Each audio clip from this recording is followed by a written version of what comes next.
menurut gue it's getting better. It's getting way better banget gitu karena fans Arsenal pasti paham banget bahwa ada fase-fase yang cedera itu per lini. Ada fase lini depan cedera semua. Havertz nggak ada, Jesus sempat Gyökeres sampai Merino striker tuh.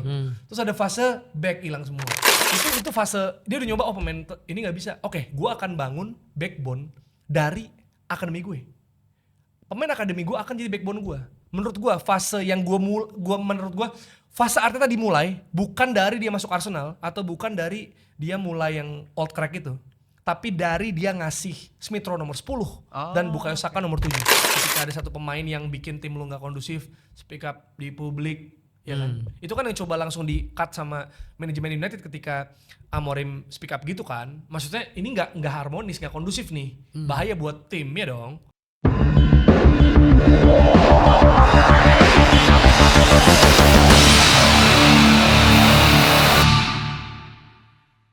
Yo, bertemu lagi dengan gua Dedik Prianto di podcast Ruang Bola di YouTube Ruang Publik, dan kita akan ngomongin banyak hal tentang sepak bola Indonesia, sepak bola dunia, dan sepak bola luar angkasa kalau ada.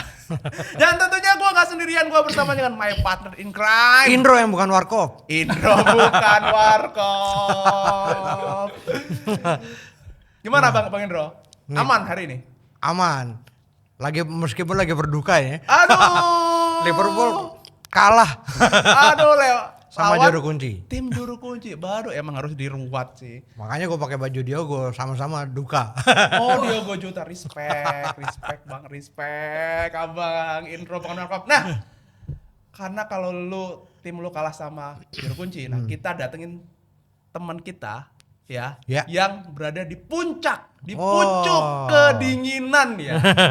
Ini dia kedinginan terus berhari-hari. Ini bukan gara-gara puasa doang dan di Jakarta lagi dingin, tapi dia emang lagi ada di pucuk klubnya. Tapi dia ini selain fans Arsenal garis kenyal, dia seorang pandit dan berada dari sisi sejarah sepak bola Indonesia. Nah, nanti kita akan ngobrol banyak. Bersama siapa kita Abang Indro? Dengan Jerry Arvino. Gimana Abang Jerry? Aman? Aman, masih dingin banget lagi. Menang di pucuk ya. Gue pengen ngomong ke ini ya Bang Indro ya. Lawan Wolves susah kan? Soalnya pas Arsenal seri kan orang wah lawan Wolves doang seri. Gak bisa seri. Enggak, kalau Liverpool lawan tim-tim yang di bawah itu malah mengerikan. Malah susah ya. Oh, malah berarti mengerikan. MU itu tim bawah ya yang kalah ya. Oke, Bang Jerry. Ya. Ini kan kita ngomongin Arsenal nih, ya kan. Februari udah lewat, ya kan. Februari kan katanya ini tuh bulan yang bukan sekadar bulan cinta ya. Ini bulan penyiksaan bagi tim yang mau juara. Banyak yang kepleset, termasuk Arsenal musim lalu. Ya. Musim ini bagaimana? Apakah sudah melewati bulan Februari yang sangat menyengsarakan bagi seorang Januari Arteta? Februari kan Januari. Katanya kalau udah melewati Februari everything gonna be okay gitu ya. Menurut Abang Jerry, Arsenal apakah akan menjadi penjaga tahta juara lagi setelah melewati Februari ini? Silakan. Nah ini penjaga tata juara ini narasi yang dibangun orang ya, dibangun media juga. Karena kenyataannya tidak setiap musim seperti itu. Karena Arsenal justru malah akrabnya dengan 4 besar di era Wenger ya. Karena itu juga sebenarnya kalau kita bedah lebih dalam lagi, kita misal ngomongin yang dulu adalah itu memang titipan ketika Emirates Stadium dibangun punya banyak utang. Ya udah, gimana caranya Wenger bikin tetap masuk top 4.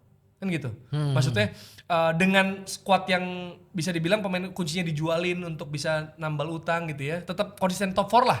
Dengan keadaan yang kurang ideal di era itu gitu. Jadi tetap bisa compete, masuk UCL, dapat pemasukan kan gitu. Nah, kalau dibilang penjaga piala, berarti kan reverse-nya tuh ke 3 musim terakhir. Ya kan? Karena runner up gitu kan. 2022-23 menurut gue itu overachieve. Overachieve karena sebelumnya kan ngaco tuh. Iya. Di bawah Emery yang kata orang bagus pala biasa aja itu. Abang-abang good evening. Iya kan, good evening katanya Aston Villa bagus banget Emery. Ya coba aja sampai akhir musim gitu kan.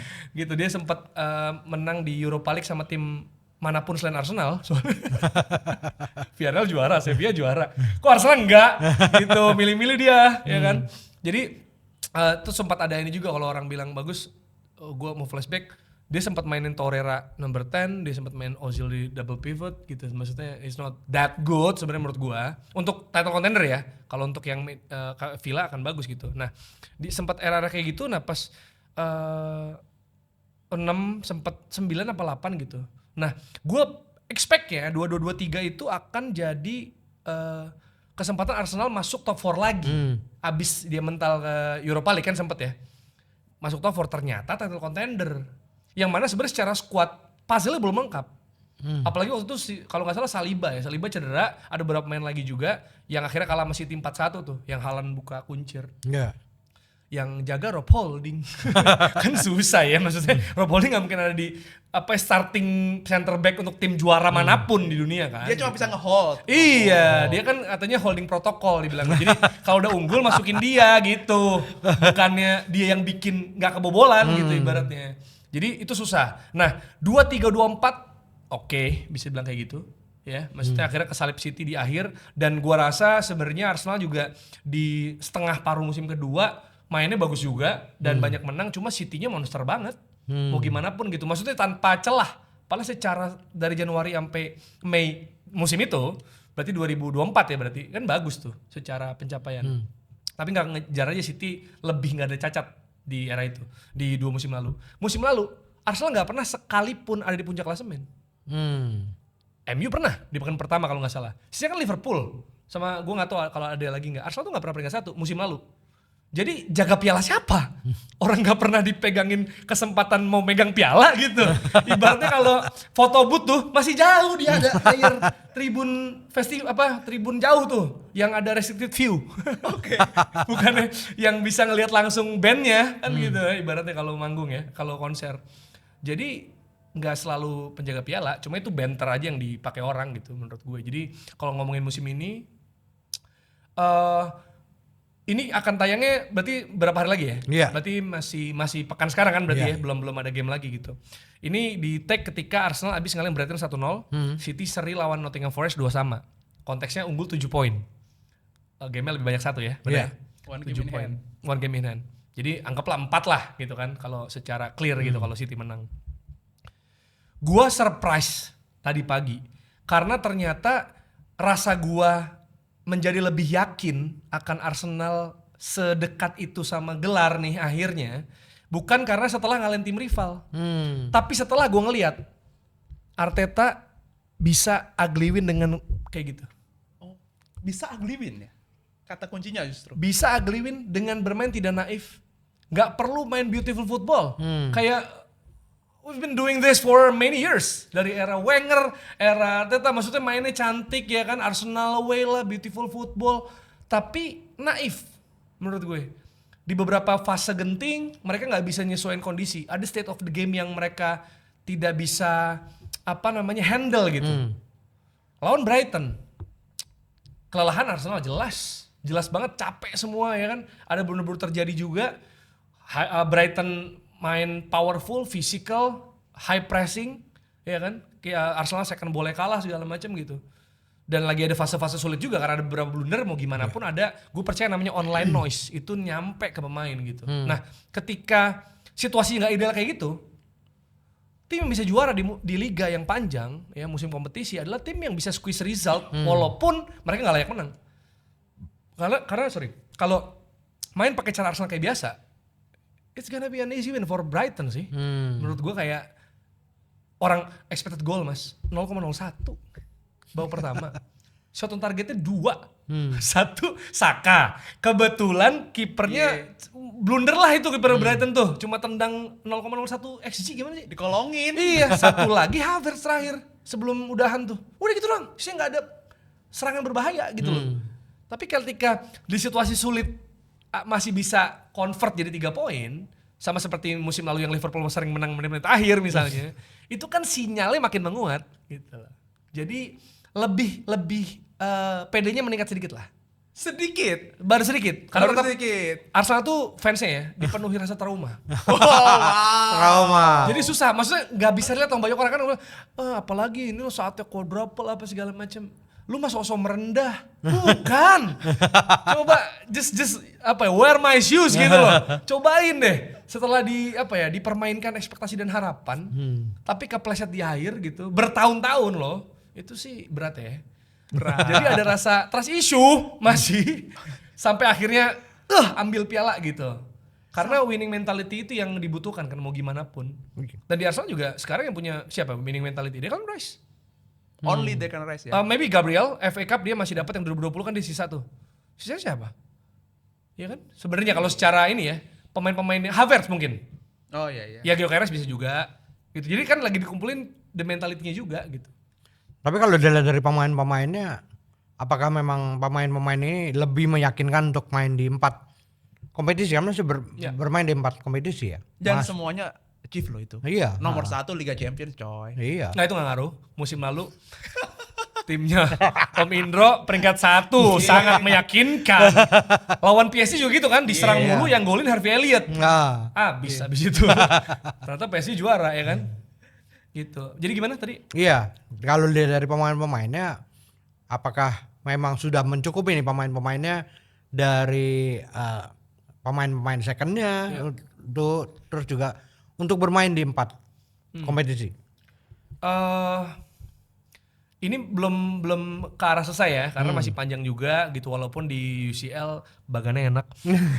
Iya lagi. Jujur itu ngaruh. Maksudnya ya semua lawan akan berat ya, tapi kan mau gimana pun tetap ada, kalau boleh milih gitu loh, tetap cenderung lebih, wah kayaknya semifinal bukan hal yang mustahil nih gitu, walaupun pasti ada potensi-potensi kejutan ya dari Champions League, kita tahu terus setiap tahun kayak gitu. Cuma kalau dibilang berarti kedalaman squad berarti ini yang ngomongin. Iya, kedalaman squad. Menurut gua it's getting better. It's getting way better banget gitu, karena fans Arsenal pasti paham banget bahwa ada fase-fase yang cedera itu per lini. Ada fase lini depan cedera semua. Havertz nggak ada, Jesus sempat Gyökeres sampai Merino striker tuh. Terus ada fase back hilang semua. Ya kan? Sampai siapa misalnya Timber pernah jadi back tengah, Calafiori kan tengah terus kiri. Pokoknya gitulah, karena ganti-gantian tuh. Kayak Calafiori pemanasan cedera 2 kali Mas musim ini. Iya. Pemanasan cedera 2 kali. Lu gak usah pemanasan aja menurut gua kan. Bahkan jangan-jangan ini kalau kagak ada back Arteta ini. Iya. Dan Calafiori kan bahkan di timnas itu Calafiori di timnas Italia juga cedera itu non contact injury. Jadi nggak tahu kenapa kepleset cedera, kan aneh ya. Berkali-kali loh gitu, maksudnya ringkih apa gimana. Jadi ada fase per lini. Nah ternyata masih bisa dijalani dengan ya sejauh ini masih oke banget ya gitu. Berarti kan injury managementnya, load managementnya juga bagus. Dan bisa ada pemain-pemain yang bisa fill the void gitu. Maksudnya mengisi slot yang dibutuhkan ketika dibutuhkan untuk step up gitu. Kayak pemain clutch-nya tuh ada beberapa gitu loh. Kayak nggak ada, aduh striker habis nih. Merino striker bagus, golin mulu gitu ibaratnya kan. Terus lagi nggak konsisten, Trossard gitu. Bukan pemain yang bintang sebenarnya, tapi dia sangat clutch di musim ini gitu. Dan ya lain sebagainya. Termasuk misalnya Gyökeres gitu. Kayak gua rasa mungkin banyak orang berekspektasi bahwa Gyökeres ini adalah lumbung gol Arsenal. Menurut gue itu harapan yang kurang realistis. Kurang realistis ya. Karena orang udah terbiasa dengan sosok cyborg, robot monster namanya Haaland. Kayak orang kayak Haaland datang berapa kali sih gitu, maksud dalam period of time ya. Maksudnya certain period of time tuh siapa wonderkid kayak dia gitu maksudnya. Mbappe, Haaland gitu, nggak belum tuh segitu kan gitu. Kayak dulu Neymar juga bisa kesan Messi nih, tapi berujung what if. Ada banyak kayak gitu tuh, belum mencapai ceiling tertingginya udah kayak gitu. Nah jadi yang gue lihat di sistemnya Arteta, kebutuhan itu oke, number 9 betul, tapi bukan yang misalnya dia jadi ya kayak Haaland lah. Haaland tuh kan kayaknya udah jadi pemain yang focal point untuk bisa gol segala macam. Tapi kalau dilihat baik-baik cara Arsenal main, Arteta butuh opsi untuk bisa melawan tim-tim yang berbeda-beda gitu. Jadi kalau sejauh ini Gyökeres kalau dikasih lawan tim gede, terus ada satu orang suruh jaga dia man to man, selesai. nggak pernah bisa bergerak, ya kan, ditempel Chalobah aja bingung, Chalobah. Coba. Ya kan tempel Delih mati, ditempel siapa tuh biasa mati. Nah tapi kan peran dia tuh kalau diperhatiin dia tuh memimpin pressing di awal dan dia membuka ruang buat orang-orang ketika dia attract defender kan gitu. Itu yang dibutuhkan dari dia. Nah tapi kalau lawan timnya jelek kan goal brace sering banget kan. Jadi mungkin untuk lawan tim jelek kayak gitu, nah dia panen tuh. Kayak Eze lawan Spurs lah. Oke, Dia kan benar. dibeli kan Benar, buat benar, itu. benar. Tapi lawan yang lain bingung. Tapi untuk lawan tim yang ngasih space, mereka kan berjaya gitu loh. Nah tapi ketika lawan tim tertentu, emang bukan mereka yang akan step up. Mungkin Havertz, mungkin Merino, mungkin ya Saka gitu. Jadi sebenarnya variasi ini nih kalau ngomongin kedalaman mas, yang menurut gue semakin mewah. Karena Arteta bisa adjust sama lawannya mau siapa yang diturunin siapa. Nah, kalau menurut lu, kalau perubahan taktik yang dibawa musim ini, apa yang membedakan dengan sebelumnya? Selain soal pemain yang baru ya, di situ ada Zubimendi lah, ada Gyökeres yang lu ya sebagai apa ya, sebagai breakthrough di depan gitu lah, kira-kira gitu ya. Weh, gua masuk yang lain. Kira-kira gitu kan. Gua di depan nih, yang lain bisa masuk. Apa perubahan taktik apa yang dilakukan oleh seorang Arteta? Hingga akhirnya sekarang di pucuk sendirian, kedinginan. Perubahan taktik. Menurut gua nggak banyak perubahan taktiknya. Yang berubah adalah cara dia memandang pertandingan demi pertandingan. Oh, Itu yang sangat berbeda menurut gua. Nggak sangat sih, maksudnya dia progres terus ya. Kalau sangat kan kayaknya misalnya tadinya 1, abis itu 8 gitu. Kan jauh banget. Kalau menurut gua tuh dia terus progres. Di musim pertamanya misalnya 1, abis itu berkembang jadi 3,5, terus jadi misalnya 7, terus misalnya sekarang karena masih bagus 8,5, 9 gitu loh. Terus berkembang gitu. Jadi dia tahu how to handle situation di game-game tertentu tuh kayak gimana, adjustmentnya seperti apa. Dan dia belajar terus tuh. Soal kalau gue tarik Havertz kan gue pengen ini tim harmonis karena gue mau ngasih jam terbang ke yang lain. Cuma ternyata Gabriel Jesus secara fisikal belum bisa compete lagi buat Premier League sejak cedera.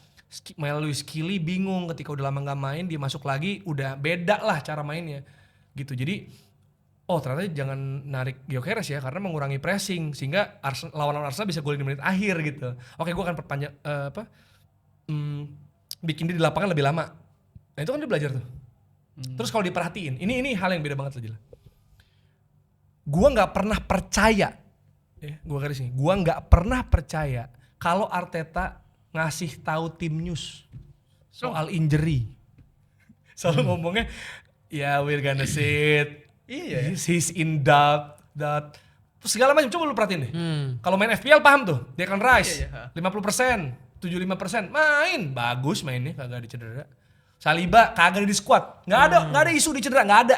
Tiba-tiba nggak ada di squad loh, bukan nggak main ya. Nggak ada di squad kan berarti parah. Lebih parah cederanya gitu. Ben White tiba-tiba alasannya, terus kata-katanya aneh, nigel. Nah nigel kan, nigel apa nggak nyaman apa itu. Artinya juga nggak, bukannya kayak minor injury nggak gitu. Jadi gue nggak pernah percaya tim news dia. Nah itu kan juga mungkin tuh cara dia nggak tahu juga ya, cara dia supaya tidak terbaca lah, supaya unpredictable, gue nggak ngerti. Gitu. Itu yang menurut gue beda. Termasuk di beberapa game bahwa ya dia nggak terlalu dia nggak terpancing atau nggak peduli juga sama bagaimana cara lawan yang ngasih cyber ke dia. Karena kan berapa kali kan di musim lalu Pep kayak gitu terus ya dia kena lah kepancing. Sekarang kan ya udah aja. Makin mature lah secara personal lah menurut gue. Wih, secara personal makin mature katanya seorang Arteta ini. Di musim ke-6 ya. Nah ini di musim ke-6. Ini menurut lo, what if nih ya, gagal. Ini kita bicara salib. Mohon maaf Abang Jerry, kalau gagal, kayaknya udah terbiasa gagal. Iya. udah terbiasa. What if gagal? Ini define gagal. gagal itu ya Kan orang beda-beda nih. Iya, Maksudnya oke. apa? Define Karena gagal. lo di puncak, lo gagal juara. Apa? Ya lo gagal juara musim ini lah, kira-kira gitu. Kegeser. Enggak, maksudnya apa nih konteksnya? Premier League? Premier League.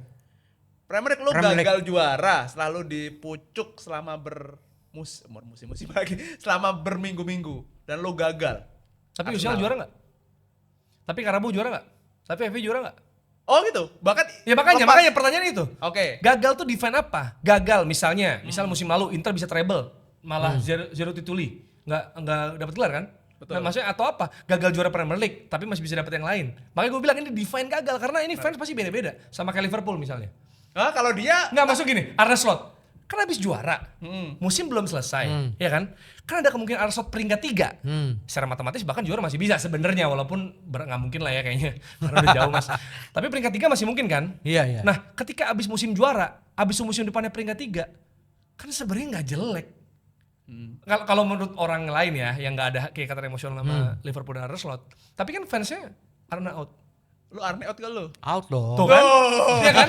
Beberapa Apa enggak? minggu lalu tuh. Wah, gua Makanya enggak deh. Divine gagal, pasti kan dia punya alasan dong. Ini bukan cuma soal peringkat Jer, ini bukan cuma soal apa gitu, tapi ya gua nggak suka aja karena dia gini-gini gitu loh. Padahal kan dia lebih berhasil dari Arteta paling enggak. Udah juara loh dia, iya nggak sih? Dan banyak pelatih lain, dan Enam banyak musim pelatih loh. lain. Iya kan? Jadi gagalnya bagi Liverpool sama bagi Arsenal, bahkan gua fans Arsenal, lu tanya fans Arsenal lain, definisi gagalnya mungkin beda. Makanya pertanyaan lu gagal di mana? Iya menarik. Nah menurut lo segagal-gagalnya Arteta itu seperti apa yang dia harus sampai dibilang udah selesailah musim lo bersama Arsenal? Yang Arteta out, Yes. musim ini tanpa trofi. Menurut gua out. Jadi kalau dapatnya Carabao atau FA Cup oke aja. Ini kan preferensi ya. Yes. Gua nggak apa-apa. Kalau gua. Karena ya kan orang beda-beda ya lagi-lagi ya. Maksud gua fans lama. Gua tahu dark days lah gitu. Gua dan I believe in growth. Orang bilang percaya proses, gua sih iya. Menurut gua dari cara dia approach cara dia bermain segala macam gitu ya, dan progres yang dialami dan membuat rasa trust issue fans itu mulai terkikis gitu. Bagi gue itu progres yang sangat jelas. Tapi kan mau gimana pun indikator KPI orang atau pelatih dalam hal ini ya piala lah. Kalau udah compete kayak gitu loh. Jadi gue sih nggak mau ngilangin, misalnya kita menang, Arsenal menang Carabao, dia gagal. Bagi gue sih enggak ya. Ya tadinya nggak menang jadi menang, masa gagal? Kalau gue, maksudnya kalau misalnya Carabao doang nih anggap gitu, atau FA doang tadi lu bilang, walaupun FA udah bosen sih. Kayaknya dia lebih paling nggak penting nih kayaknya bisa jadi gitu. Cuma sejauh punya peluang, karena lagi-lagi kita ngomongin banyak hal gitu loh. Kayak kan ada orang yang pokoknya bagi gue hasil. Kan ada gitu fans kayak gitu, ya kan? Tapi kalau gue sih, gue ngelihat gimana tim ini berkembang, gimana tim ini menyajikan permainan, punya peluang juara, jadi title contender, it's very hard to do menurut gue. Jadi ya kenapa mengganggu proses orang gitu? Kecuali 6 tahun kagak ada perubahan, kan aneh. Ini kan ada. Nah masalahnya orang itu kan fokusnya di 6 tahun nih sebenarnya. Tapi yang gue lihat, gue jadi kayak pengacara Arteta nih. Enggak, yang gue lihat ya. Jadi Arsenal itu kan orang bilang nggak punya mentality. Maksudnya suka battle gitu kan. Nah bagi gue ada benarnya, karena beda deh. Mungkin tim manapun yang kita semua dukung. Ketika sebuah tim nggak ada pemain-pemain yang terbiasa menang. Ngaruh lah pasti. Maksudnya gemeter lah lutut itu ketika game-game penting. Pasti, ya kan? Makanya kan you cannot win anything with kids, kata Ferguson ya kalau nggak salah. Atau siapa itu, karena mereka belum pernah merasakan menang, nggak tahu know-how-nya tuh. Makanya kayak pelatih kayak Ancelotti udah tahu. Ya udah gue bukan Zidane. Gue kayak sebenarnya nggak sebagai pelatih nggak jago-jago amat sih. Cuma gue biarin aja mereka berkreasi. Berarti yang gue fokusin adalah manajemen kan gitu. Bukan taktiknya kan. Ferguson juga adaptif kan? Apakah dia punya filosofi yang gimana banget? Kan kayaknya enggak kan? Cuma kemampuan diadaptasi untuk jangka waktu lama ini yang membuat dia jadi pelatih hebat. Dan gak peduli pemain bintang kan gitu.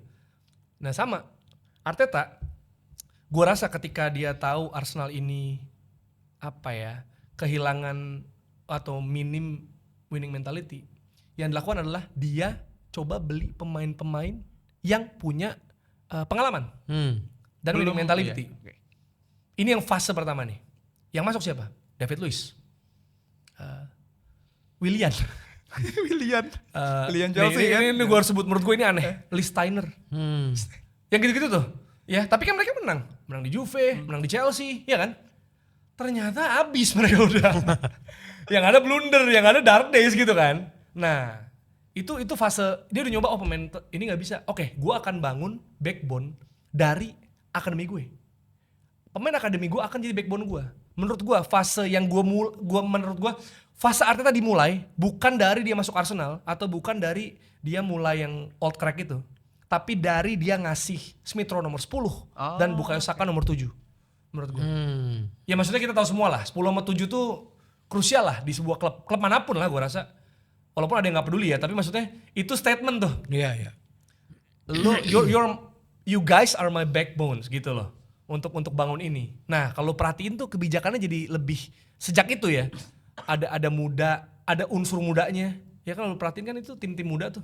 Dan akademi juga mulai di rise gitu kan pelan-pelan. Tapi masih kurang. Akhirnya ada puzzle piece untuk bisa menang juga. Tapi bukan yang udah abis juga.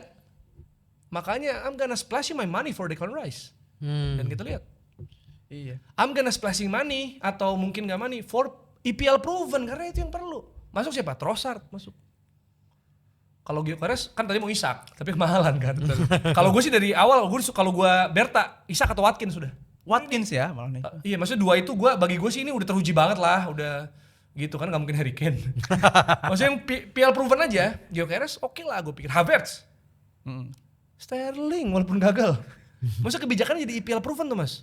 EPL proven ya. EPL proven tapi sebelumnya tuh backbone dibangun dari akademi. Ya kan? Kan sekarang kan maksudnya sempat kemarin naik Skilly, Nwaneri walaupun dipinjemin gitu kan. Terus pemain muda tuh backbone ya kan. Gabriel nih udah lama ya kan. Si Saliba kan udah lama juga gitu. Terus sisanya ya udah EPL proven lah. Jadi itu cara dia membangun squad juga gua. Zubimendi menang di Spanyol ya, walaupun di cadangan gitu kan. Maksudnya tetap aja ada Declan Rice angkat Piala Conference League. Ya proven winner gitu. Proven winner ya. Ya pokoknya itu yang proses fasenya tuh mulai di situ. Kan orang 6 tahun nih dari situ. Bagi gua enggak sih.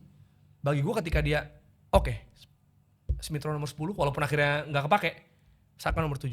Itu statement. Gua akan bangun dari sini. menarik ini. Ini menarik ini karena tidak lihatnya jadi 6 tahun prosesnya, tapi dilihat prosesnya itu selama 6 tahun, oh perubahannya kelihatan. Iya, karena ini kan dia trial error nih. Betul. Jadi proses yang benernya menurut gue dimulai di situ. Nah kan sejak itu juga lihat aja prestasinya kan, runner up. Tapi dia nggak bisa, the final pushnya tuh nggak tahu, bingung, kepleset gitu. Nah sekarang dia masukin fase-fase dan gue nggak peduli orang bilang gue main jelek, ugly win, terserah. Yang penting penting 3 points. Yang penting 3 poin karena ini kan maraton coy. Iya. Ini bukan sprint gitu kalau lari itu ya. Iya. Ini tuh Karena maraton. Arsenal sesungguhnya, maksudnya Arsenal yang menarik itu Champions League nontonnya. Coba lihat Champions League. Iya kan maksudnya enak banget mainnya loh. Ngomongnya. Ya. Kalau Liga kan semua orang low block. Sekarang set piece disalahin. Padahal gol paling tinggi set piece tim Anda di 2026 gitu. Maksudnya ya itu kan cara yang sah-sah aja menurut gue. Kalau soal meluk dorong bagi gue Arsenal itu memanfaatkan loophole. Betul. Di HP gue udah ada banyak foto-foto pemain Arsenal dipeluk-peluk pas corner. Jadi kalau gue diserang, peluk-peluk lu bang, lu juga. Jadi kalau gue diserang gue udah siap. Iya. Terus kayak, lu bottled bang, gue punya data capturean gitu pas Liverpool bottled Gerrard kepleset, abis itu lawan Palace, Chelsea, okay. itu kan 5 poin, sisa 3 game loh. Unggul 5 poin, sisa 3 game gue ulang. Terus 3 game ya? 3 game.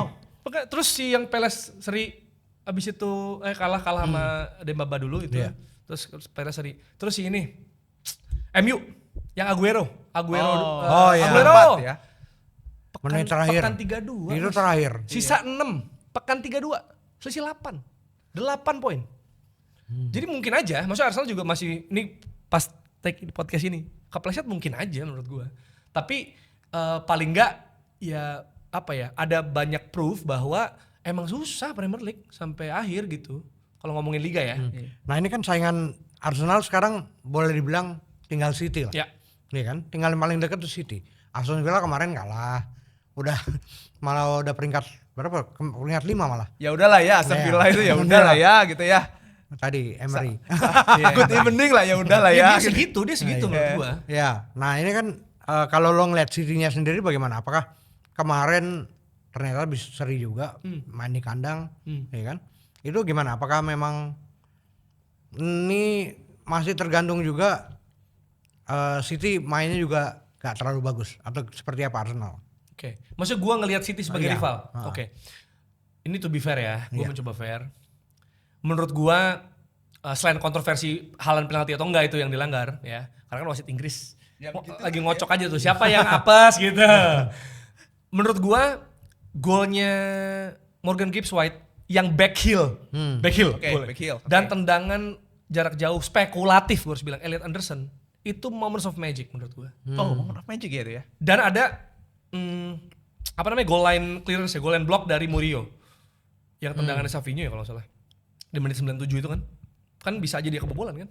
Di momen itu kebetulan datang pas di dia tuh ada dia di situ gitu. Jadi maksud gue itu ada apa ya small margin yang membedakan.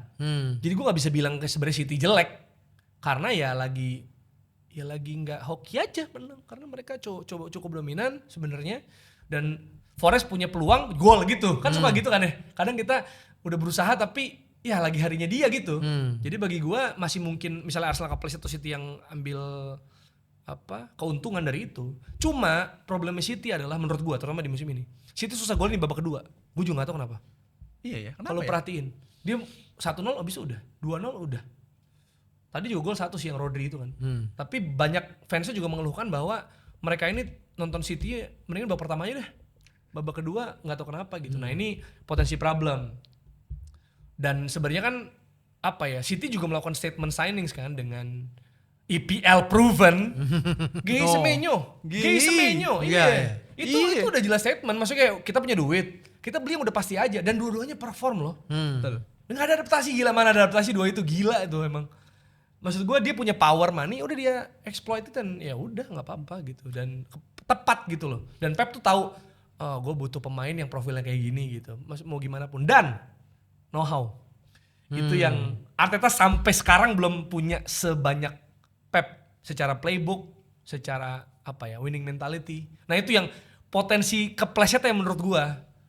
Lagi-lagi pasti diri sendiri. 2 hal. 1 cederanya pemain kunci. Misalnya Declan Rice, cedera sampai akhir musim. Wah, selesai itu ya. Misalnya. Karena gak ada gantinya siapa coba. Karena banyak pemain Arsenal punya ganti. Tapi gue rasa Declan gak sih. Makanya suka diperes terus kan. Saka sama Dueke kadang bagus. Martinelli, Trossard ya bisa saling menggantikan lah. Gyökeres ada Havertz, ada Merino, ya kan. Zubimendi ada Norgard. Iya, Gabriel Saliba, Mosquera, Hincapié bagus mainnya. Timber ada Ben White misalnya gitu. Iya. Declan Rice gak ada sih. Menurut gue misalnya gitu. Atau ada beberapa ya kayak Gabriel Saliba juga kalau cedera panjang juga susah kan. Itu 1, cederanya pemain kunci. Yang kedua, kemampuan Arteta handling pressure udah. Wah, itu 2 ini kalau bisa pasti juara. Menurut gue. Jadi bukan karena tim lain, tapi tim sendiri. Karena Arsenal beberapa musim terakhir pertemuan lawan tim-tim elitnya nggak pernah kalah. Maksudnya minim kalah lah. Jadi kecuali sama Liverpool ya musim kan? lalu. Musim ini. Masih musim lalu. Oke, musim lalu. Musim lalu kan ibaratnya lawan Big Five nggak kalah gitu atau ada kalah 1-2 gitu kan. Tapi lawan tim Fulham kalah.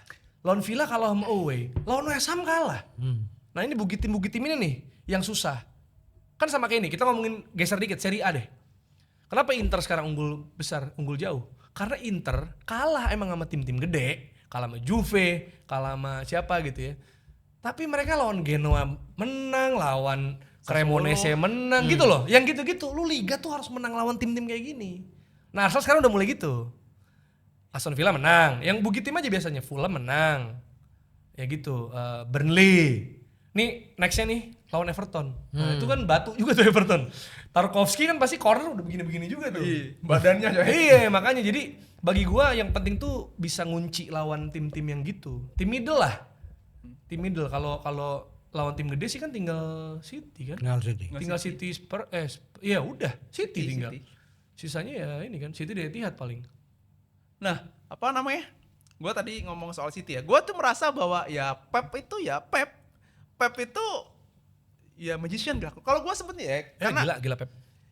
Dan gue rasa musim ini nih, pertengahan ini aja udah menemukan hal yang hilang selama setengah musim awal lah kira-kira gitu ya. Karena setengah musim awal, buset ini City coy. City lumayan bertahan. Gue baru lawan apa? Posisinya rendah. Buset, City bertahan nih gila itu kata gue nih. Nah ini musim ini setelah ya ini statement gila saya ini gokil. Nah gue sih dengar kabar ini akan jadi musim terakhirnya Pep ya, karena dia merasa ya kan, tapi gue nggak tahu, mungkin Bung Jari lebih ngerti lah, karena dia merasa udah nggak punya lawan gitu kira-kira gitu, makanya ini pembuktian terakhir melawan muridnya sendiri. I never buy the issue karena ya kita udah dengar berapa kali sih kayak gitu, kayak Messi pensiun lah, itu kan bohong ya Messi pensiun berapa kali coba, sampai sekarang bakal main di World Cup, ya kan maksudnya mau dibilang ditelepon presiden lah apa ya enggak, ya udah emang kayak Klopp lah. Grand Klopp Yang beneran. Iya, iya kan? Kalau beneran nih. Karena dia sampai statement dia serius itu ya kan. Udah I'm running out of energy itu kan. Capek gue. Cuma kalau itu kan cuma kayak misalnya dia mungkin burn out waktu itu pernah ya sama istrinya itu kan. Nah, Pep Guardiola. cakar-cakar kemarin. Iya. Tapi ketika udah rujuk ya udah kan. Maksudnya ya capek aja menurut gue ya.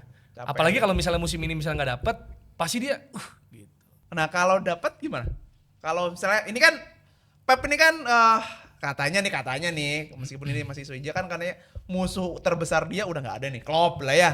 Terus City ya mungkin dia pengen kalau juara kan pengen seperti Sir Alex lah. Pokoknya dia jadi raja baru lah di Manchester. Jangan King of England. Ini bukan King MU ya, sorry nanti kita ngomong ke King MU. Ini kita terlepas ngomongin Arsenal ya, kita ngomongin City ya sebagai sebuah tim baru yang menurut gue sih raja baru Inggris. Menurut gue fair menyebut dia Ya, raja baru setuju. Inggris lah.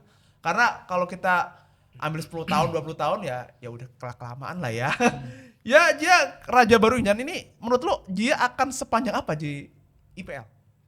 Apanya? Pep. Berjayanya? Iya. Pepnya apa City-nya? Ya dia kan satu kesatuan. Oh, ya nggak, maksudnya siapa tau nggak ada Pep, City masih lanjut nggak gitu? Atau gimana pertanyaan lo? Ya Pepnya menurut gua. Pepnya? Akan selama Sir Alex gak menurut lo kalau di ini? Gua ngerasa gini loh, yang gue salut sama serial winners gitu ya, yang emang sering ini adalah rasa lapar dan haus untuk terus compete di level tertinggi. Nah, Karena itu nggak semua orang punya gitu. Kayak udah juara ya udah aku cabut, ngapain lagi gue tantangannya gitu. Nah Pep kan terus ada di situ gitu. Kayak juara 4 kali, belum treble. Nah jadi sampai dia capek beneran gitu, sampai dia capek gue kayak Klopp gitu mungkin. Karena apa yang City nggak punya? Minta gaji pasti dikasih, minta pemain pasti dikasih. Iya kan? Minta dibelain 115 kasus juga. Aduh. Ya, misalnya enggak kalau terbukti, tapi kan enggak. Berarti jangan gitu ya guys. terbukti dong biar Liverpool juara katanya. Oh iya ya, itu ya di musimnya. Ya gitu. Jadi selagi dia belum capek, nggak ada alasan untuk di-cut kan sebenarnya untuk prestasi yang buruk. Makanya maksud gua sekalipun misalnya musim lalu kan City nomor 3 ya kalau nggak salah. 3 kan? Duanya Arsenal kan? Iya. Ya Abis- bisa lu lupa iya, aja ya. setelah juara. Tapi Pep Oke. aman kan? Arne Slot enggak? Kalau misalnya Arne Slot peringkat 3 tetap aja fansnya pengen dia out gitu kan? Berarti kan ada hal yang diberikan juga selain itu. Karena kita ngomongin City, kita ngomongin development, kita ngomongin manajemen yang dibenerin sama Pep dan teman-temannya dan akademi. Banyak lah, maksudnya kita tahu lah, kita dengar apa dari Shiki Begerestian, kita dengar Ferran Soriano. Maksudnya ini dia tuh emang ngebangun culture gitu di tim yang bisa dibilang nggak terlalu apa ya, kekuatan tradisional tuh nggak terlalu nyata ya dulu ya. Maksudnya di zaman Stephen Ireland gitu, Richard Dunn kayaknya masih Enggak deh ya. enggak sih, kayak Distin gitu kayak enggak sih gitu. Tapi kan sejak era sini makin terus dibenerin, karena yang dibenerin City bukan cuma timnya jago, tapi apapun nih kita lihat tuh fasilitinya, akademinya, grupnya, Yes, gitu. grup. Jadi itu banyak hal lah di luar bola ya, kita ngomongin di luar sepak bola di lapangan yang City bagus banget gitu maksud gue. Jadi ini orang kaya yang bisa spending wisely gitu. Termasuk ini loh growth supporter lo ya. Iya setuju gue. Iya. Growth supporter City itu gede loh. Ini orang yang bilang, "Ih enggak ada supporter." Salah, men. Dulu kan empty hat. Iya. Kenyataannya enggak sekarang gitu maksudnya. Enggak, sekarang itu malah anak-anak baru gitu ya, anak-anak Iya. Gen Z ke bawah gitu ya. Mungkin adik-adik gue gitu ya, banyak banget City gitu ya. Iya. Maksudnya kayak anak teman kita gitu pasti Halan, pasti jago-jagoannya gitu kan, KDB, sempat KDB gitu. Jadi ya emang pada masanya kalau misalnya kita bilang, lo Karbit segala, ya dia baru suka bola sekarang gitu. Kenapa sih kita sewot banget sama orang yang baru salah. suka? Iya, gue Madrid bang, ya nggak apa-apa orang dia baru suka bola pas Madrid juara mulu gitu, ya kan? Kadang tuh orang tuh suka gitu tuh kayak ngerendahin yang fans baru. Padahal kan itu hak mereka juga karena mereka baru suka. Betul. Nah, ini juga kita akan ngomongin tentang fans lama. Nah. Ini teman sesama Manchester, King MU. Kangging. Gua kan menghormati teman-teman. Jadi kalau gua lari itu sekarang, kalau lagi King MU menang nih, King MU ya. Ya, yang Biasakan pakai King soalnya. Iya. Dan pelatihnya itu siapa namanya? Carrick. No. Miracle Carey. Miracle, ada miracle. Itu jangan lupa. Iya ya teman-teman ya. Tapi channelnya enak banget lagi. Iya Chatnya. lagi. It's Carrick. Itu lah pokoknya. Tapi gue sebagai pemain gue suka banget Carrick. Jadi di MU itu yang gue suka, gue gak bisa benci. Carrick sama Vidic. Oh wow. Kalau gue suka cara mereka main, low key juga, tapi gitu loh. Gak banyak apresiasinya, gak sebanyak itu tapi gitu menurut gue. Nah, kalau sebagai pelatih, ini kan kalah nih. Akhirnya ya kalah lah ya. Semua tim pernah Lawan kalah. Newcastle. Lawan Newcastle ya kan, lawan klubnya orang kaya sebenarnya. Iya, kaya semua ya. Kaya semua ya. Gila saingannya gimana? Nah, ini King MU akhirnya kalah. Jadi menurut lo ini bulan madunya udah berakhir atau gimana? Dengan kekalahan nih? Ya. Belum lah. Belum berakhir menurut gua. Maksudnya sebenarnya kan yang dibawa Carrick itu juga, ini kan menurut gua ya. Siapa tahu ada fans MU lain yang misalnya nggak sepaham gitu. Kalau menurut gua yang dia bawa kan sebenarnya simple. Dia lihat pemainnya siapa. Oke, gua kan maksimalin dia. Ini kan yang sebenarnya kayak yang dilakuin Fergie kan. Sebenarnya ada pelatih-pelatih yang punya filosofi which is good, punya filosofi tapi ya dia batu aja. Pokoknya gue main 3 back. Akhirnya ya maksudnya kan ini jadi kayak telur sama ayam nih. Lu mau punya filosofi lalu bangun tim sesuai dengan sistem lu atau sebaliknya. Lu lihat pemain lu ada siapa, habis itu lu main dengan cara seperti itu dengan menyesuaikan apa ya? Talent-talent yang dia punya gitu. Kayak itu menurut gue ya, ini kalau kita melenceng dikit, ini yang dilakuin Rose senior di Chelsea juga menurut gue. Makanya Joao Pedro pecah banget. Maksudnya bagus banget. Karena emang dia cara mainnya begitu. Martial kan nggak pakai dia kayak gitu. Mungkin diharapkan jadi focal point, yang mana mungkin lebih delap ya dibanding itu. Tapi ketika ditaruh di between the lines, running behind, bagus banget. Dikasih space, Palmer dikasih space, bagus banget dua pemain itu kan. Maksudnya tahu, ya udah pemain gue gini. Ya gue sih nggak ada filosofi gimana banget ya, gue adaptif aja, terus bagus kan. Itu yang dilakukan Carrick menurut gue. Kayak, oh sini nggak bisa, Dalo, kayaknya lu jangan maju-maju dah lu. Kayaknya lu kalau bisa bertahan lu nggak kena counter misalnya gitu. Kan kalau 3 kan pasti dia yang wing tuh gitu misalnya. Taro, terus Dorgu mungkin dilihat sebelum cedera ya, ditaruhnya gimana. Oh dia punya tembakan juga dari zaman Lecce juga bagus. Atau yaudah 3 back segala macam. Tapi kalau pada sembuh sih kayak Licha gitu gue rasa akan lebih baik sih. Dan kayak kemarin sih apa ya, mungkin ya kepleset aja sih menurut gue itu. Apalagi gol akhir juga, dan itu kan banyak orang bilang karena Malaysia ya. Ini orang kan udah nggak main lama ya. Ini orang baru sembuh gitu atau belum biasa match fitness bagus, lu main lo. Maksud untuk lawan Newcastle yang sangat intens berat sih gitu. Menurut gue itu cuma blip aja, tapi menurut gue bisa. Bagi gue sih peringkat 3 lagi MU. Di atas Liverpool berarti. Menurut gue. Tetap ya, lo yakin ini apakah ini miracle Carrick? Ya, miracle. Nggak, makanya lagi-lagi ekspektasinya emang segimana? Juara sih berat kalau juara, ya kan? Fair lah ya gitu ya. Fair, maksudnya ya kan bukan cuma soal MU harus main sempurna, tapi lawan-lawannya harus kepleset juga. Karena gue bilang Arsenal mungkin kepleset, City mungkin kepleset, tapi kan kalau nggak salah masih kepleset berapa? 5 game ya kalau nggak salah ya, untuk bisa MU juara gitu kayaknya sih. Dari 8 masa kepleset 5? Kayak enggak sih gitu. Itu sih harapan anak-anak MU sebenarnya. Makanya kayaknya enggak sih kalau sampai itu, cuma kalau ekspektasinya 3. Karena Champions League 5 ya. Tapi kalau pengennya 3 menurut gue masih bisa sih. Karena itu MU Liverpool Chelsea kan kayak kompak ya, satu kalah. Iya. Gue juga bingung sih itu. Tapi bisa sih menurut gue. Ini apakah ini nih, ini kan selalu dibandingin nih sama Ole kan. Dia akan senasib Ole gak sih menurut lo? Gila nih permainannya jelek. Caretaker oke gitu. Si Carrick itu masih caretaker ya? Masih caretaker. Tapi situasinya beda sih ya, maksudnya dibanding yang waktu itu juga sebenarnya. Karena gue nggak tahu sih, kayak kan orang suka gitu. Lu kalau dipermanenin jadi jelek, atau pemain kalau perpanjang kontrak jelek, ya kan?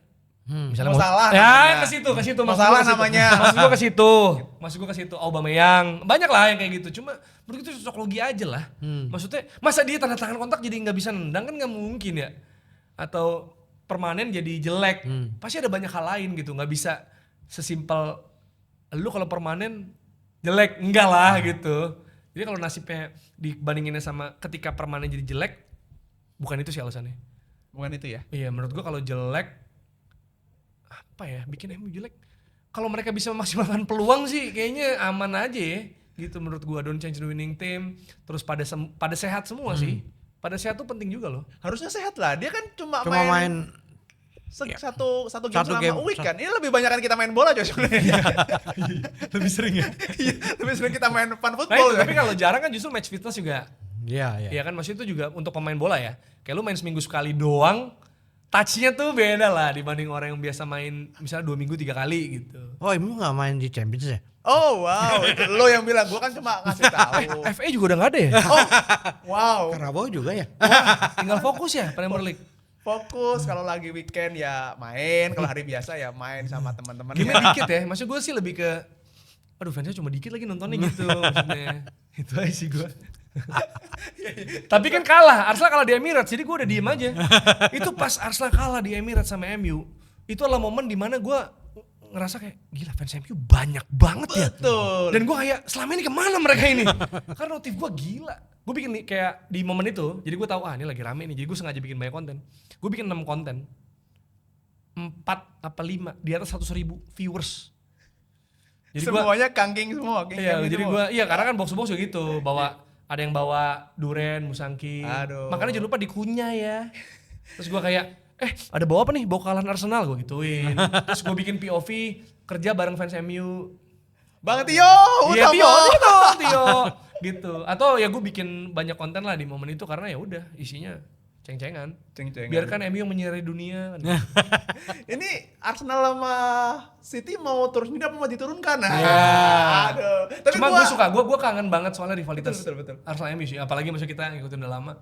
Gue happy, serius gue happy ketika anak-anak MU itu muncul. Iya, gue juga happy sebenarnya. Happy banget itu Iya. kalau lari ketemu anak-anak MU itu menyapa coy mereka itu. Jangan lupa MU bang, gue kan sering pakai jersey bola nih. Jangan lupa MU bang. Nah, gitu Dan MU, gimana Bang. ya, kalau Happy gue banget kan dulu misalnya di era misalnya ya era maksudnya Arsenal Invincible, terus pecahnya juga sama United, terus ada beberapa Wenger, Fergie gitu dan lain sebagainya karena MU jago banget, kan pasti ada rasa sebel lah. Ya termasuk gue, aduh susah banget ngalahinnya atau aduh fansnya rese bacot gitu ya. Gue sekarang jujur aja nih ke fans MU, lucu gue fans MU.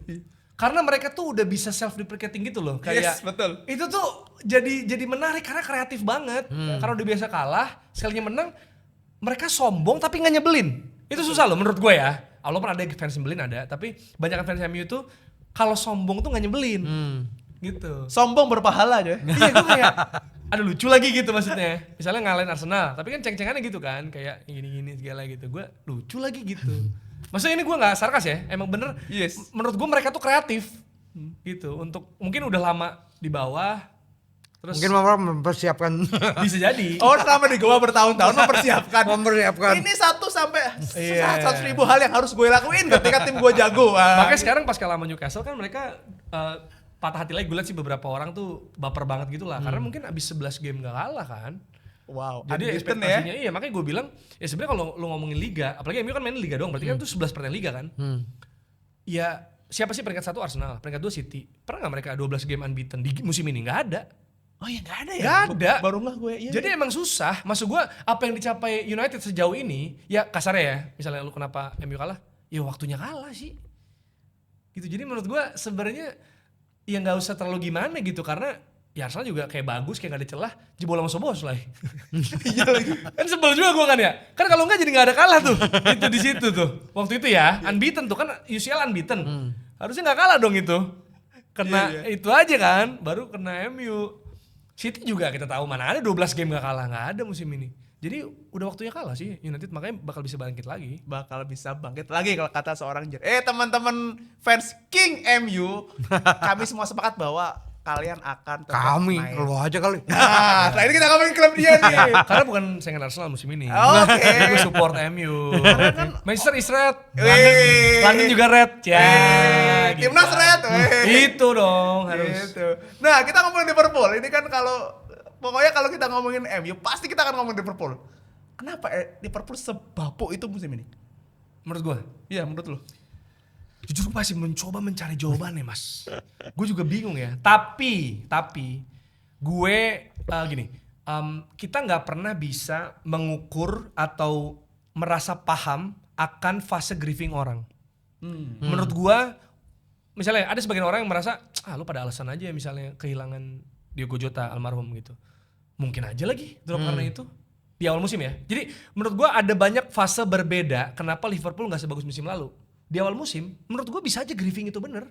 Emang mereka, gimana sih temen main loh. Iya. Ini Jota bukan ex pemain loh. Masih Ini main. biasa sama, aduh benerin nih gue. Sama lu latihan, di Makan bench bareng. ada dia. Iya kan, mungkin lu hang out day to day sama dia gitu Main loh. PS bareng. Main PS, aduh merinding lagi gue. Main PS bareng dan bukan yang kayak misalnya Erikson kan collapse. Jadi kita tahu oh dia sedang dalam Sakit. Iya sakit ada gitu. Ada banyak gitu kan. Maksudnya ada fase sakitnya lah. Jota kan enggak gitu. Jadi gue juga ngerasa gue aja sedih banget gitu loh. Karena gue juga ngerasa Jota adalah salah satu pemain yang clutch. Yes. Apalagi lawan Arsenal. Pakai baju yang kayak Wendy's tuh kuning Iya, tuh iya, gol tuh. Maksudnya dia tuh bisa menyelinap gitu loh berapa kali gitu. Itu yang juga dimiliki siapa? Darwin Nunes. Betul. Mau setuju. gimana pun. Pemain clutch kayak gini, dia mungkin golnya nggak banyak, tapi kan hampir tiap musim dia punya game kayak lawan apa Newcastle ya, Newcastle. Yang comeback. 2 gol itu ya. Atau lawan siapa? Ada terus loh dia kayak gitu loh. Ada aja walaupun sepanjang liga sih Gobloknya banyak. banyak gagal, tapi clutch Mas di momen ketika dibutuhkan. Luis Diaz, Iya. lihat di Bayern kayak gimana. Maksud gua itu ngaruh sih. Ketika lu bayangin ya, sebuah tim dari Luis Diaz ke Gakpo. Bayangin lo. Jadi ke Gakpo yang temennya mau golin aja digagalin. Kemarin kan ditahan tuh kaki Iya lagi gua yang lihat Curtis itu. Jones itu kan. Iya. Itu gua nggak tahu kenapa kakinya dari situ kan. Maksudnya biarin aja kali. Karena biar apa ya gitu. Nah itu rada bingung gitu gua. Tapi kan kayak nggak punya opsi tuh. Ya kan? Dan abis Jota nih misalnya anggap yaudah kita bisa ya guys. Mau salah drama. Itu juga ya mau gimana teman-teman juga aduh lo apa gitu sih pasti ada gitunya lah ketika ada satu pemain yang bikin tim lu nggak kondusif speak up di publik ya kan itu kan yang coba langsung di cut sama manajemen United ketika Amorim speak up gitu kan maksudnya ini nggak harmonis nggak kondusif nih bahaya buat tim ya dong gitu jadi itu ada fase juga terus sekarang misalnya isu Arne Slot kan ketika fans nggak suka terus ya maksudnya tadi gue bilang gue percaya online loh mereka kan main sosmed juga Betul. pasti itu memberi pressure lebih loh. Sama kayak ini deh, United Strength tau gak lo? Si Frank, Yes. yang dia mau cukur rambut Iya, kalau iya. MU menang 5 kali. Kan pada kesel juga, ex-pemain pada kesel, Rooney kan udah kesel banget tuh. Atau siapa, karena kok pressure-nya ditaro gara-gara potong rambut elu. Ibaratnya apa manfaat buat tim sih gitu. Iya, Cuma kan lu bayangin pas yang udah 4 kali menang yang lawan West Ham seri itu yang Sesko nyelamatin itu kan jadi kayak ayo MU harus menang kalau enggak dinyatakan sebagai kegagalan karena gagal membuat Frank potong rambut. Kan bodo amat. Itu kan gak kalah game dan diselamatin sama Sesko menit terakhir menurut gua ya itu ya such an important point dong buat United. Tapi kesannya kayak kalah kan karena Ada yang nggak jadi potong rambut. ini dia nggak jadi gitu. It's not fair. Kayak Berin dulu kan dia protes karena Arsenal Fan TV yang ekspresif itu, lu ngambil keuntungan AdSense brand dari orang maki-maki kami, maki-maki kami loh. Kami jadi ini tapi lu yang dapat duit. Tapi orang bisa ngomong segala macem lah, kata-kata kasar untuk kami. Gua nggak suka sama Arsenal Fan TV. Ya kalau gue jadi pemain juga, ya lu kompornya medsos gitu loh. Dan itu terjadi juga kan, maksudnya di Liverpool tentang Arne Slot juga kan, gitu. Tapi gue penasaran sih bang, boleh nanya juga kan? Iya. Kenapa lu mau Arne Slot out? Karena orang beda-beda nih, gue penasaran perspektif lo. Iya, pertama mungkin banyak pemain tadi yang dilepas gitu kan, kayak Luis Diaz, terus juga Darwin Nunes. Tapi itu keputusan dia emang untuk Iya melepas pokoknya itu? salah satunya dia berani melepas itu dan membeli pemain-pemain mahal yang cuma dapat 4 pemain kalau nggak salah. Terus sementara orang-orang lamanya Trent Alexander-Arnold segala itu juga dilepas kan. Bukannya ditawarin kontrak baru lah apa-apa. Dijadiin Enggak. kapten aja langsung kan. Iya. Ya itu kan masih banyak cara lah ya sebenarnya kalau misalnya emang dia mau mempertahankan pemain-pemain yang sebelumnya. Nah tapi kan dia enggak nih. Dia lebih beli pemain-pemain yang mahal-mahal banget. Yang dari satu pemain bisa beli mungkin 3 atau 4 buat cadangan gitu kan. Ini enggak dilakukan. Nah itu yang sebenarnya sih. Terus juga dari permainan kok kayaknya begini-begini amat ya gitu. Mainnya enggak kayak musim lalu gitu loh. Kita lebih yakin. Walaupun hasilnya mungkin belum tentu menang musim lalu tapi lebih yakin. Tapi sekarang lawan tim-tim kayak Wolves gitu kayaknya kok kelabakan. Jadi menurut lu musim lalu juara bukan karena Arne Slot? Karena slot gitu. Karena siapa tuh karena pemain misalnya? ya salah satunya ya dia kan pemimpinnya lah otomatis gitu. Gue juga menghargai kalau dia sampai masuk ke bannernya itu kan masuk juga. Oh bener pelatih itu ya biasanya kalau di COP ya. Nah itu gue sangat menghargai itu gitu. Bahkan gue tipe orangnya, jangankan Arnold Slot yang udah bisa bawa juara ya. Dulu si Brendan Rodgers itu pas dia dipecat gue belain. Kenapa? Gitu loh. Karena dia pernah membawa yang kejadian Gerrard itu kan dia hampir juara. Gitu loh. Progresnya gue lihat bagus. Memang terakhir pemilihan pemainnya yang kacau. Kacau balau. Nah gitu. Nah tapi ini Arnold Slot ini mumpung ada penggantinya yang lebih baik sih gua rasa, Alonso. Oh wow, karena ada chance dapat Alonso. Iya. Menurut gue sebagian besar fans Liverpool karena tahu Alonso nganggur. Dan Alonso statement kayaknya maunya cuma di Liverpool kan? Iya makanya maksud gue, Iya. makanya apa ya? Ini menurut gue ya bisa disalah karena bukan fans Liverpool. Fans Liverpool tuh makin menyuarakan Arnaud selain karena hasil, karena mereka tahu. Alonso lagi nganggur. Yes. Jadi ibaratnya gini, aduh pacar gue toksik, tapi kan ada yang naksir sama gue. Iya, Nah gitu loh. betul. Jadi udah ngerti gak sih? Udah siap rebound nih gitu loh. Kalau enggak kan pasti siapa juga pelatih ya bisa jadi lebih jelek gitu kan. Bisa jadi pelatih dari Belanda yang belum pernah ke Piala Dunia itu sebagai pelatih Patrick misalnya gitu. Kluivert. Jangan pernah menginjakan kaki di Jakarta. Bali boleh. Jadi wisatawan ya boleh. Iya kan? Jakarta ketemu kami kan. Iya, takutnya kan aduh belum punya pengalaman, taunya lebih jelek kan gitu.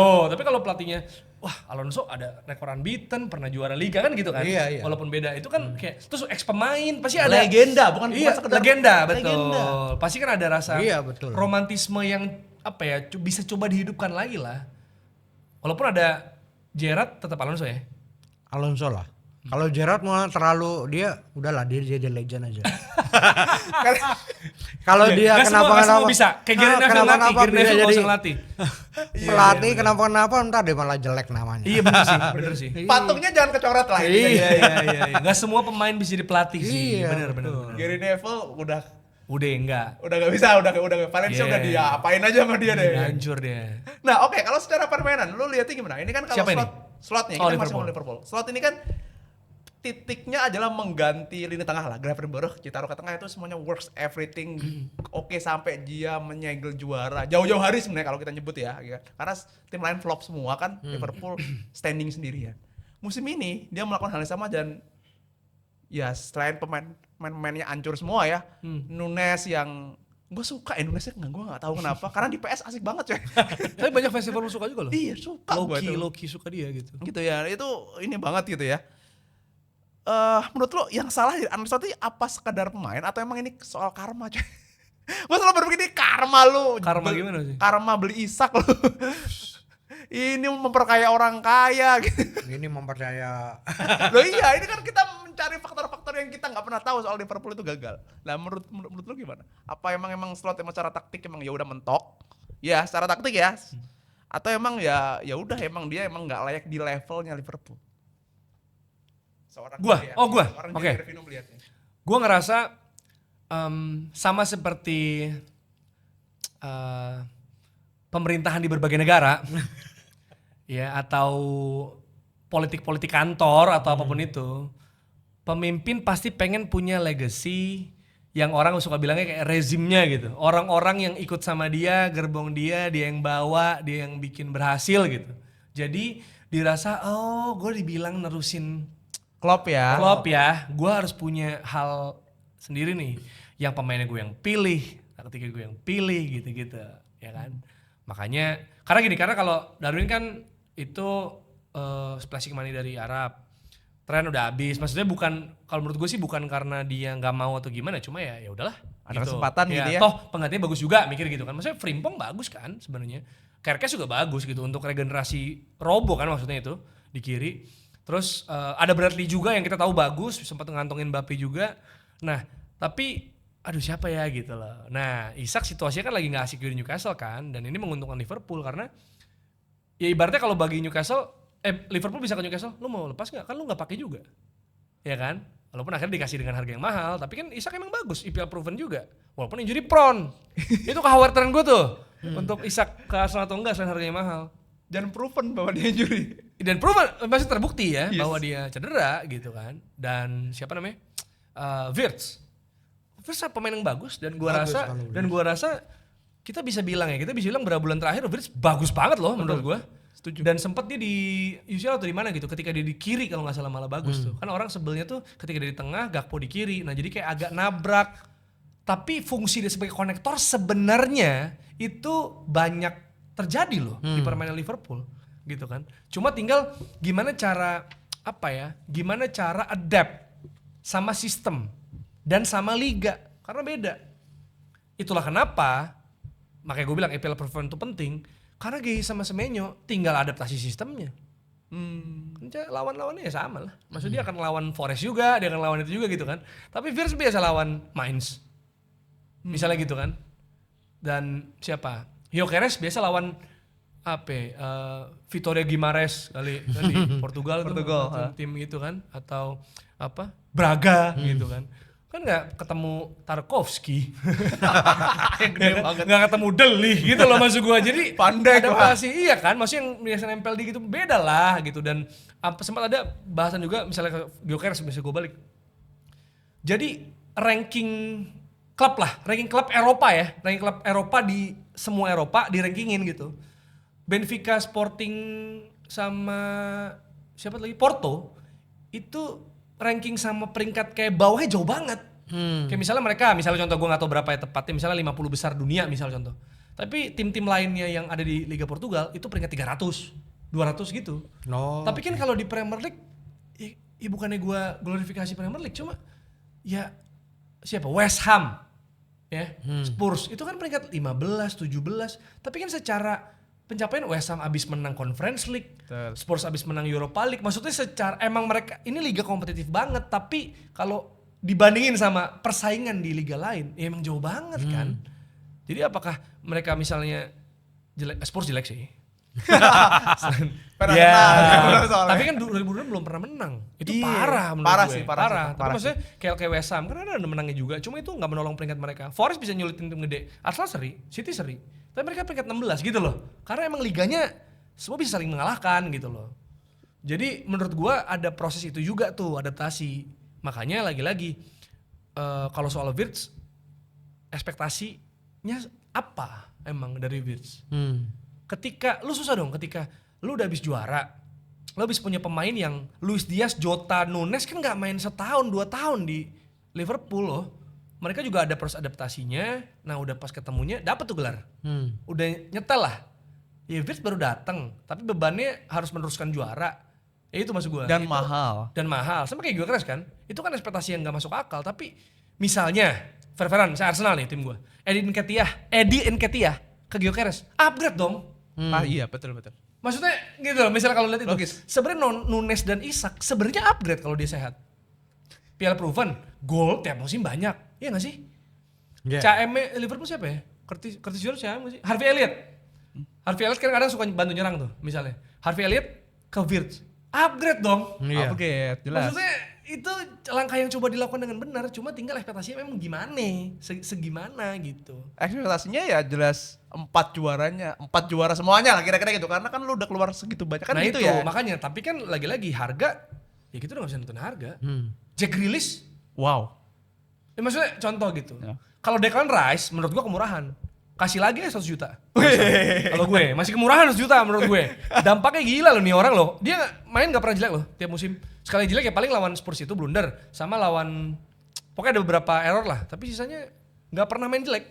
Gak pernah main jelek. Jadi maksud gue itu kan worth the price. Bahkan fans Arsenal ada chant-nya buat Declan Rice kayak we pay him half price. Wes. Gitu. Tapi kan karena mahal tuh jadinya orang. Tapi apakah itu indikator pemain yang layak dihargai segitu kan belum tentu. Tapi kan ada banyak inilah. Kalau United tuh ada United tax kan. Diincar United harganya jadi mahal. Diincar City, Madrid gitu kan. Iya betul. Jadi bukan salah pemainnya menurut gue. Ya mahal, Liverpool punya duit. Ya dia beli. Tapi upgrade kan sebenarnya. Maksudnya cara dia udah bener. Cuma ketika akhirnya nggak bisa adaptasi ya ada banyak faktor menurut gue. Orang tuh gampang pukul-pukul gitu loh kayak ya jelek dia, ngapain lu udah buang duit mahal kan gitu kan, ngapain lu buang duit mahal kalau dia mainnya begitu doang kan gitu. Ya kan manajemen nggak tahu dia mainnya gitu doang. Ternyata ada misalnya tadi gue bilang ada kasus Jota meninggal, ada salah drama, ada nggak tahu mungkin emang dia nabrak posisinya karena udah ada pemain yang ada gitu kan. Ada Lord Gakpo ya. Iya, ya kan? Jadi gitu. Kayak orang kan misalnya fans Liverpool, daripada Gakpo terus mending Ngumoha deh, gitu kan? Karena gerah sama Gakpo. Apakah Ngumoha opsi terbaik? Kan enggak sebenarnya. Tapi dari yang ada iya, mungkin bisa jadi Opsi. penyegaran. Kiesa main. Pas Kiesa main inti juga nggak sebagus itu kan sebenarnya gitu loh maksudnya. Tapi orang udah keburu muak aja sama Gakpo. Sama aja orang udah malas aja sama Underslot. Jadi kayak salah aja kayaknya gitu. Tapi gua kalau di posisi Liverpool fansnya, mungkin gua sama kayak apa Indro ini, mungkin gua sebel juga sama Slot gitu. Tapi nggak bisa jelasin gitu. Tapi kalau sebenarnya dipikir pakai logika atau di satu-satu dibedah, ya sebenarnya sih not that bad ya apa yang dia capai. Tapi kan ada faktor lain ketika lo, ya nggak, kalau lo ngefans sama sesuatu, bukan cuma soal result kan. Tadi lo bilang cara main, terus apa memaksimalkan transfer menjadi apa result, banyak hal lah. Bukan cuma soal dia peringkat berapa musim ini, gitu. Misal contohnya Liverpool nyalip City, misal, apakah lo tetap stay? Pasti enggak, coba tanya. Gimana lo? Kalau di atas MU stay.